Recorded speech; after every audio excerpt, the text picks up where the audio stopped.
There's a quote often attributed to Bill Gates that goes something like, "No one would ever need more than 640 kilobytes of memory in their computer."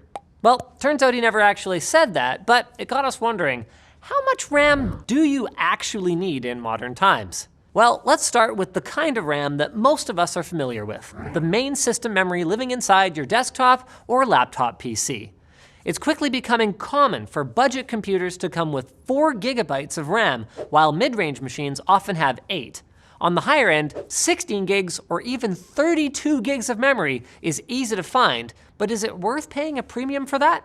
Here's the deal. Unless you're seriously cash-strapped, it's worth getting at least 8 gigabytes, even if you're not planning to do anything with your computer beyond basic productivity, web browsing, and watching fine YouTube videos like this one. Many common tasks are quickly becoming memory hogs. Even Google Chrome can eat into your memory very quickly and take up a few gigs if you've got a lot of tabs open. And while the browser does use a technique called tab discarding, which removes unused tabs from memory and then reloads them when you access them, you'll still get a noticeably smoother experience for everyday tasks if you don't skimp too hard on your RAM. But what if you're gaming? Well, the answer becomes a little more complicated. You see, many big budget titles these days recommend 16 gigs of memory. But the thing to keep in mind is that system requirements for games often are not validated well, which you can learn more about right up here. It turns out that many games that ask you to use a system with 16 gigs of RAM can actually get by just fine on 8 with only a very marginal performance drop, if any. However, as games get more complex, this may not be the case in the near future, especially as some games actively do make use of more than 8 gigs of system memory, and only having 8 gigs can also hinder your ability to do anything else while you're playing a game, such as streaming. So we'd recommend 16 gigs as a sweet spot for gamers and especially streamers, unless you're playing less resource-heavy titles. Of course, many motherboards have 4 RAM slots, which makes upgrading to 32 gigs a cinch if you've got the money. But investing in this much is probably only worth it if you're working with lots of data at once, such as large photo sets or editing high-resolution video, and especially if you're multitasking, creating high-resolution video with, edited photos in it.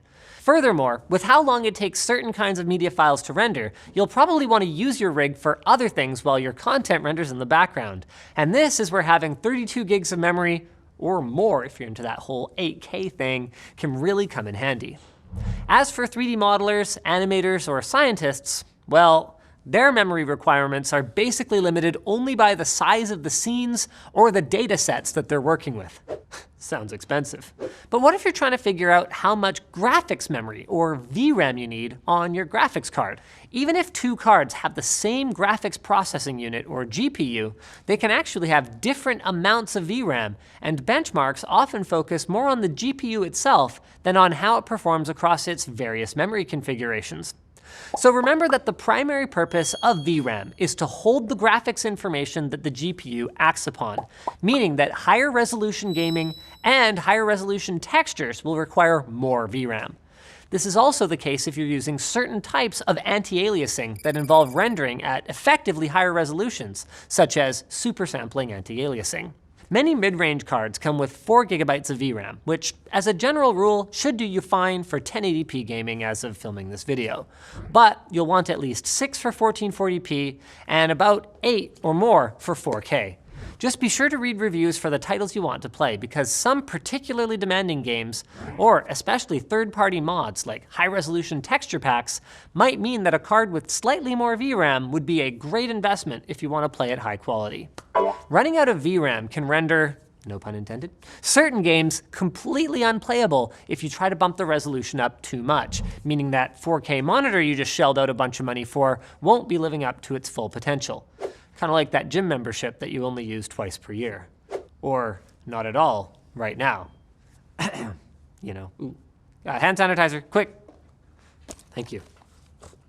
We didn't even stage that. He just had hand sanitizer on hand. Speaking of having things on hand, My segue to our sponsor. MSI's Vigor GK50 low-profile keyboard features low-profile mechanical switches for speed, precision, and endurance.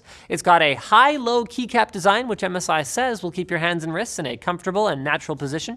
You get a brushed metal top plate and matte coating on your keycaps for extra durability, and the convenient lighting hotkeys allow you to change the speed, direction, or mode of your lighting effects. There's even a hotkey for afterburner activation, MSI's overclocking utility. It's got millions of different RGB lighting and effects and stuff, and the customized function allows you to create various and unique lighting effects via the MSI Dragon Center software. You can learn more at the links below and get your own today.